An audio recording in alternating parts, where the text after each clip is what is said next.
Hello, everyone. It's Angelina Nikolayeva, live from Music Gebouw. And I'm continuing the series of interviews for Dekmantel Festival in collaboration with Red Light Radio and The Rest is Noise.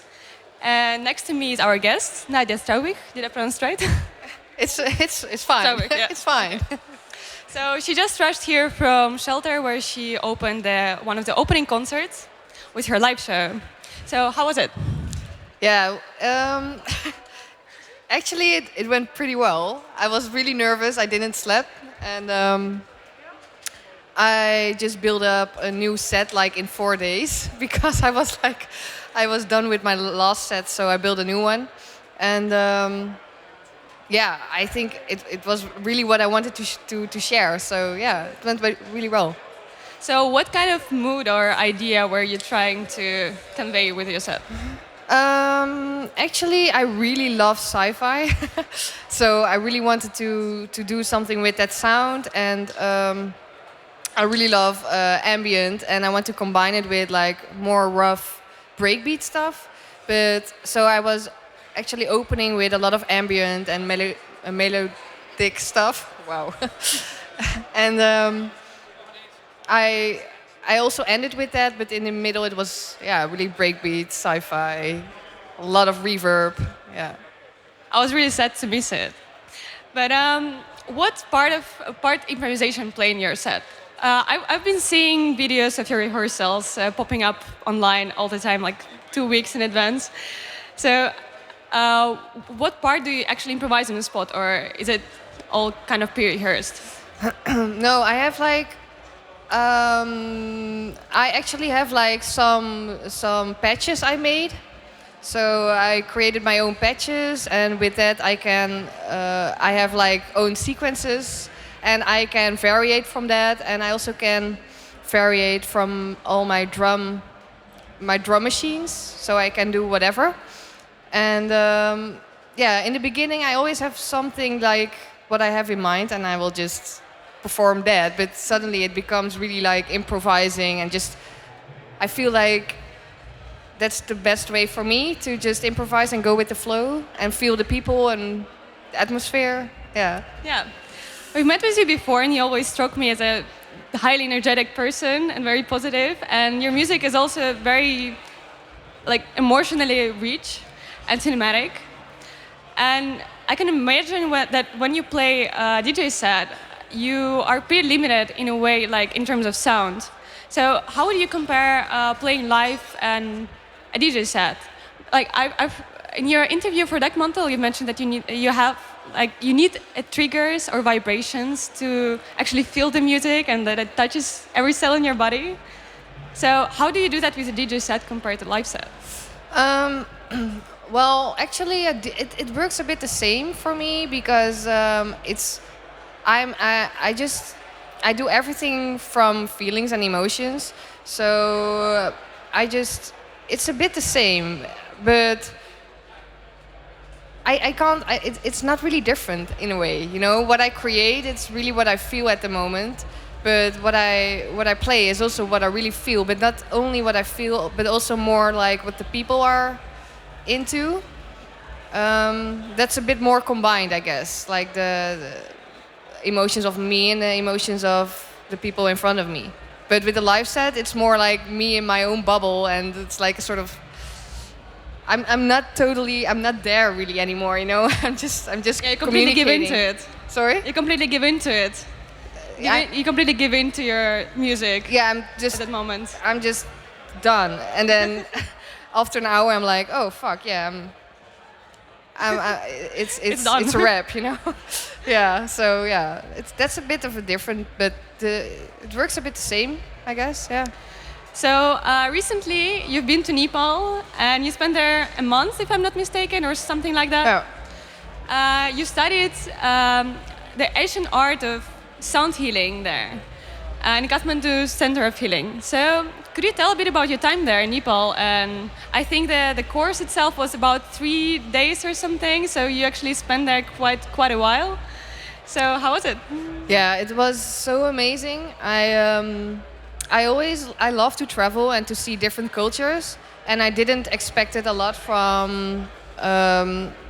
actually from the country itself. I just wanted to go there, and I just go with the flow. I put my backpack on, and I'm just looking out for interesting moments, and also with other people. And yeah, I went there actually also for a sort of healing because I'm still ill. I have still like the B12 problem, but that means that I'm very quick tired. And I was searching more solutions for it. Like, I know the Western culture is not providing me everything what is out there. So the Eastern, it was really. I've learned so much there, like from doctors, but healers, and they talked about life and also my own healing journey with the sound bowls. That was really interesting because I found it very intense because there were 3 days you were like practicing with the sound bowls, but because of the vibes and the vibrations of the bowls, it really does something to your body. Does it have something to do with the body consisting of the water? Does it?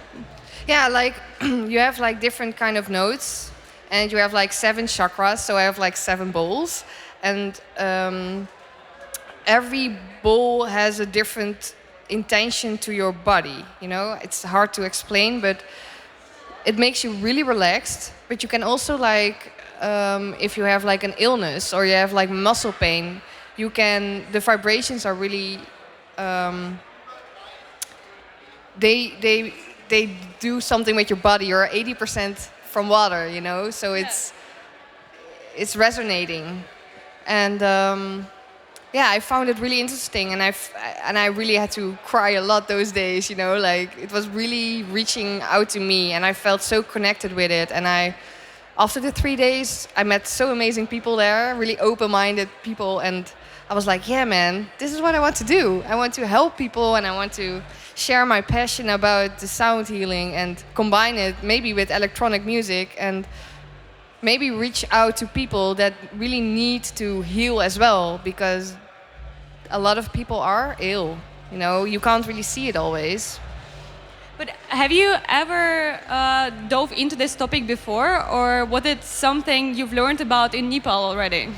I already knew from my own experience in melodies and the music I listen to that it's opening some emotions in my body, that it does something to you. You can cry or you can be happy, and I feel like there is more depth in that. So that's why I was searching on, maybe I want to do sound therapy, or maybe I want to do something like the environment and what we all hear and all the sounds. But so I was searching something I can use for myself, like a medicine, but also something I can show to the world and the younger people as well, because myself, I don't know a lot of people that do sound bowls. Like no, me neither. No.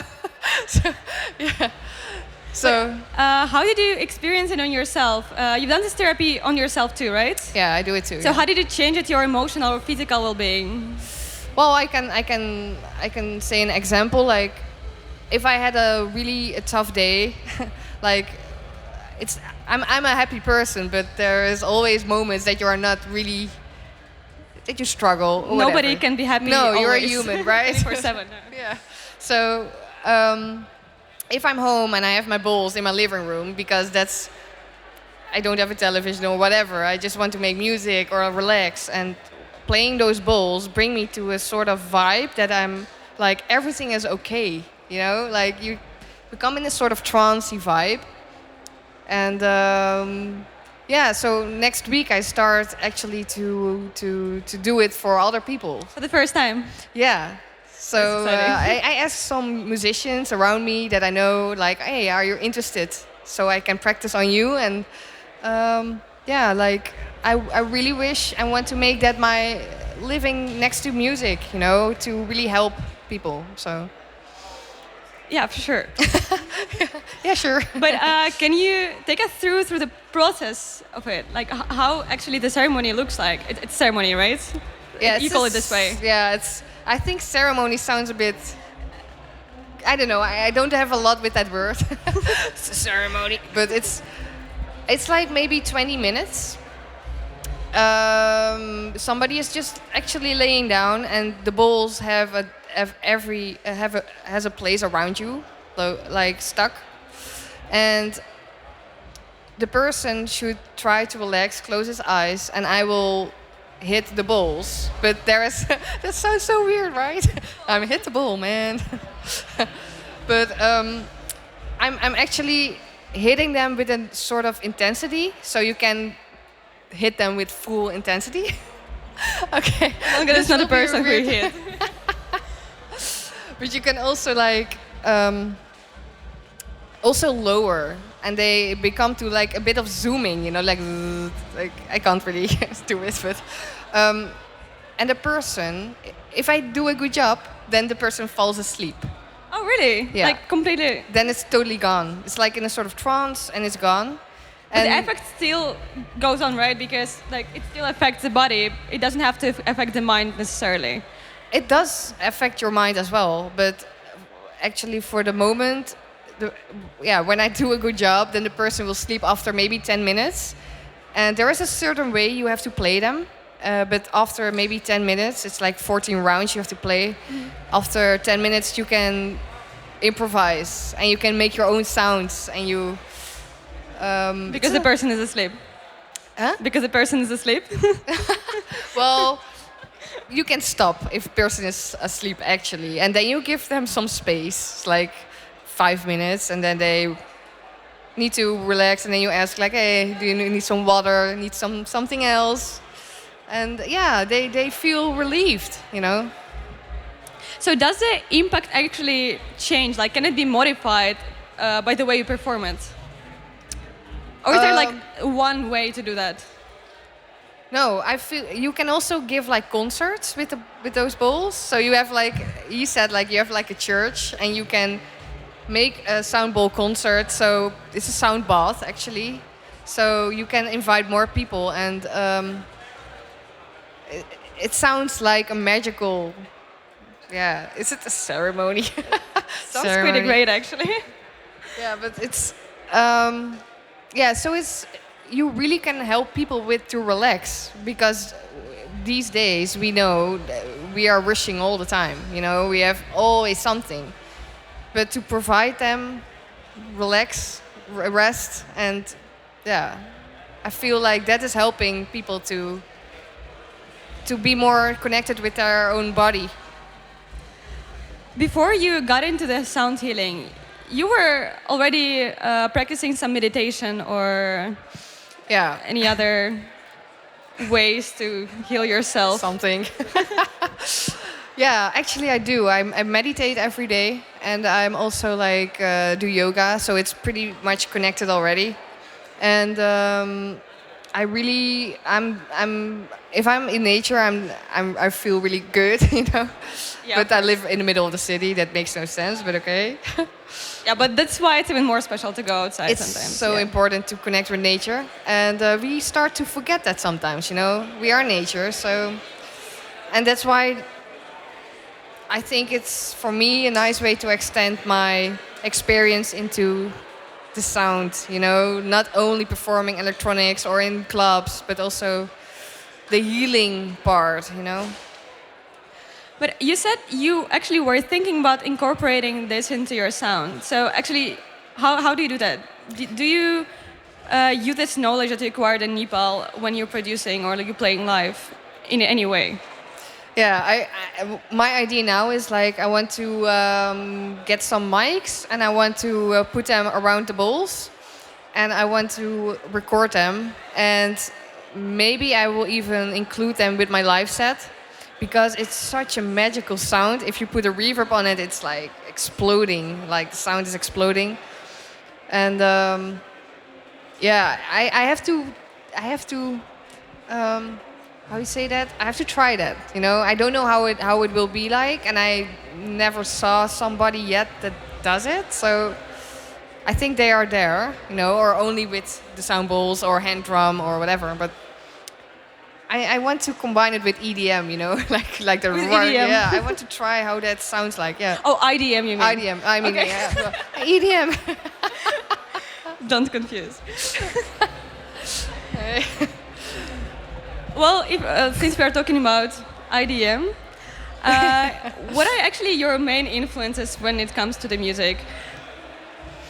That's a hard question. Honestly, because- when I was looking at your last album for Dina Valley, the names were really reminding me of the names that Aphex Twin is using for Oh. his tracks. Oh. Something really abstract.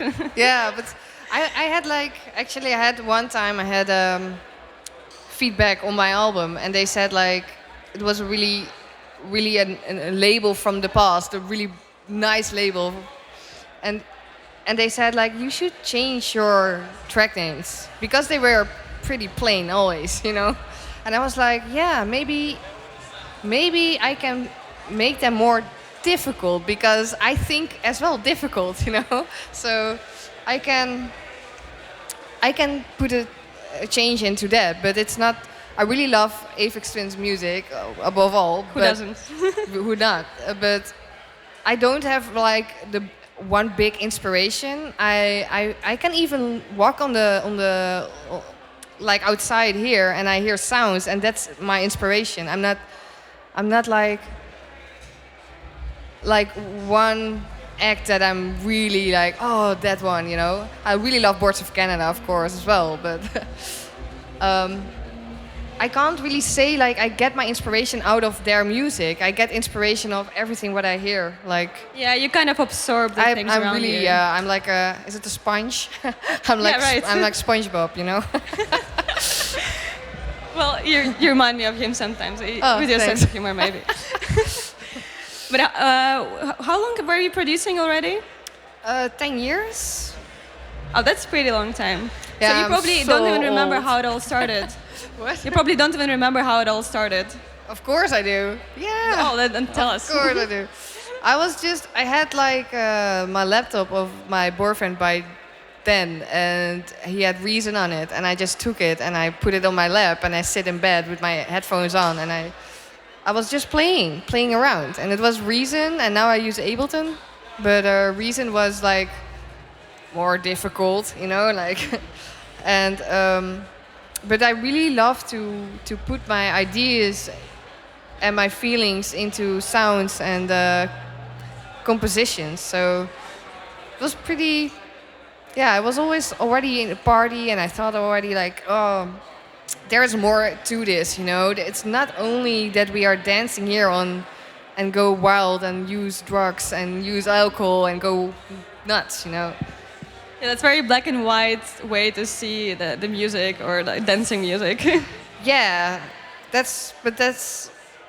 It's not that I see it that black and white, but I was as a musician, I thought there is more to this than party, because I was there to party. Yeah, so Yeah. Everybody starts there, I guess. yeah, I guess yeah, you need to be in the surrounding to learn, right? You can't just I also I've noticed this phrase that you said that you're not sure if techno still works for you. Mm-hmm.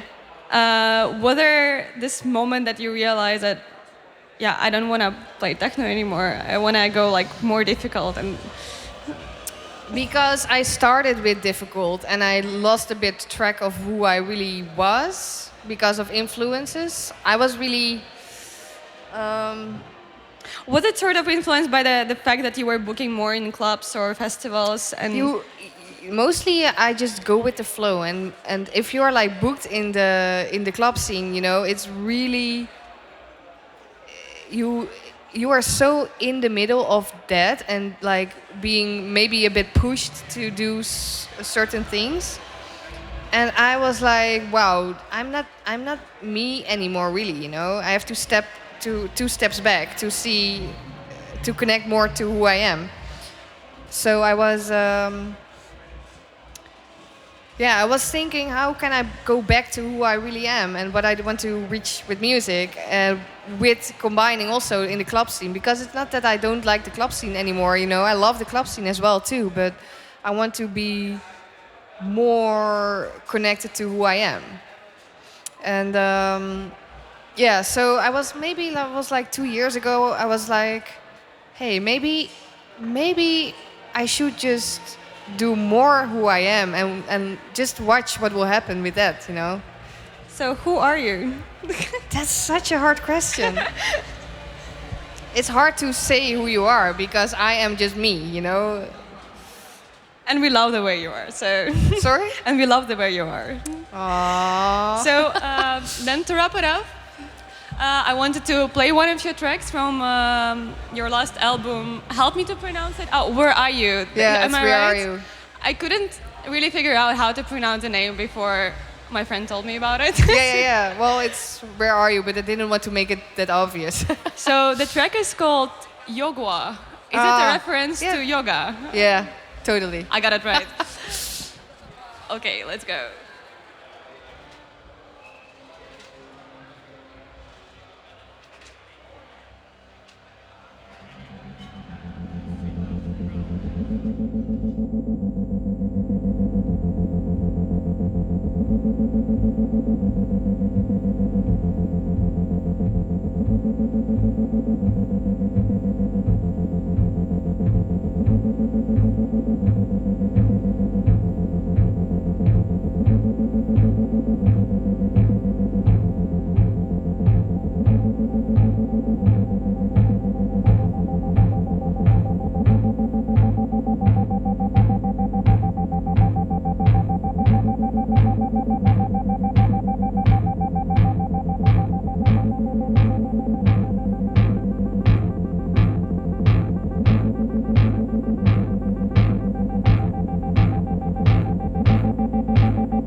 So this was the last interview. Thank you everyone for listening. Thank you, Nadia. Thank you. Woo.